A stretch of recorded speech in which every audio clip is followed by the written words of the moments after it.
کن کن چیزوں سے وضو ٹوٹ جاتا ہے؟ جن چیزوں سے وضو ٹوٹتا ہے وہ 12 چیزیں ہیں۔ نمبر 1، جو کچھ 2 راستوں میں سے نکلے سوائے اگلے راستے سے نکلنے والی ہوا کے، یعنی پیشاب اور پاخانے کے راستے سے جو چیز نکلے اس سے وضو ٹوٹ جاتا ہے۔ البتہ پیشاب کے راستے سے نکلنے والی ہوا یہ وضو کو نہیں توڑتی کیونکہ اس میں نجاست نہیں ہوتی، جبکہ پاخانے کے راستے سے نکلنے والی ہوا نجاست سے گزر کر آتی ہے تو اس سے وضو ٹوٹ جاتا ہے۔ اور اگر کسی عورت کے دونوں مقام مل گئے ہوں تو اس صورت میں بھی احتیاطاً وضو ٹوٹ جائے گا۔ نمبر 2، بچے کی پیدائش بھی وضو کو توڑ دیتی ہے اگرچہ خون نظر نہ آئے۔ اس صورت میں صاحبین امام ابو یوسف اور امام محمد رحمہ اللہ علیہ کے نزدیک عورت نفاس والی نہ ہوگی، اور امام اعظم ابو حنیفہ کے نزدیک عورت کو احتیاطاً غسل کرنا چاہیے کیونکہ کچھ نہ کچھ تو خون بہرحال آتا ہی ہے۔ 2 راستوں کے علاوہ کسی جگہ سے بہنے والی نجاست کا نکلنا، مثلا خون اور پیپ۔ اگر خون یا پیپ محض ظاہر ہو تو وضو نہیں ٹوٹے گا، لیکن آگے جاری ہونے کی صورت میں وضو ٹوٹ جائے گا۔ مثلا جسم کے کسی بھی حصے سے خون یا پیپ نکلا اور وہ صرف نکلا نظر آیا لیکن وہ مسلسل بہہ نہیں رہا۔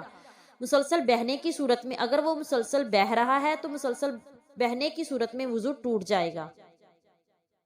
نمبر 4 پر ہے کھانے پینے جمے ہوئے خون یا سفرہ کی قید جبکہ منہ بھر کر آئے، اور وہ منہ بننا یہ ہے کہ تکلیف کے بغیر اس پر منہ بند نہ کیا جا سکے نہ اس کو روکا جا سکے، اور اگر متفرق قے کا سبب ایک ہو تو اسے جمع کیا جائے، یعنی اگر آدمی کا دل میلا ہوا اسے متلی آئی اور کچھ قے آئی، تھوڑی دیر بعد اسی متلی کے باعث دوبارہ اسے قے ہوئی، تو چونکہ ایک ہی سبب سے بار بار قے ہوئی لہٰذا اس متفرق قے کو جمع کر کے اندازہ لگایا جائے کہ منہ بھر کے ہے کہ نہیں۔ نمبر 5 پر ہے تھوک پر غالب آنے والا یا اس کے برابر خون، یعنی اگر رنگ سرخ ہے تو خون غالب ہوگا جبکہ زرد ہونے کی صورت میں تھوک غالب شمار ہوگا، لیکن اس صورت میں مسوڑوں سے نکلنے والے خون کے بارے میں ہے۔ سر سے اترنے یا معدہ سے چڑھنے والا خون تھوڑا ہو یا زیادہ وضو کو توڑ دیتا ہے۔ نمبر 6 پر ہے نیند جس میں مقعد کو زمین پر قرار حاصل نہ ہو، کیونکہ اس صورت میں اعضاء کے ڈھیلے پڑ جانے کی وجہ سے ہوا کے نکلنے کا اہتمام ہوتا ہے۔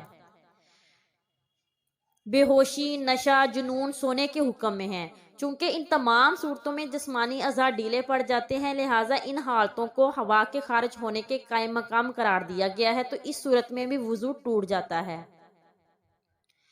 بالغ آدمی کا جاگتے ہوئے رکوع و سجود والی نماز میں زور زور سے ہنسنا، اگرچہ اس نے قہقہے کے ساتھ نماز سے باہر آنے کا ارادہ کیا ہو۔ قہقہہ نجاست نہیں ہے، لیکن چونکہ نبی اکرم صلی اللہ علیہ وآلہ وسلم نے کچھ لوگوں کو رکوع و سجود والی نماز میں قہقہہ لگاتے ہوئے دیکھ کر وضو کو ٹوٹنے کا حکم فرمایا،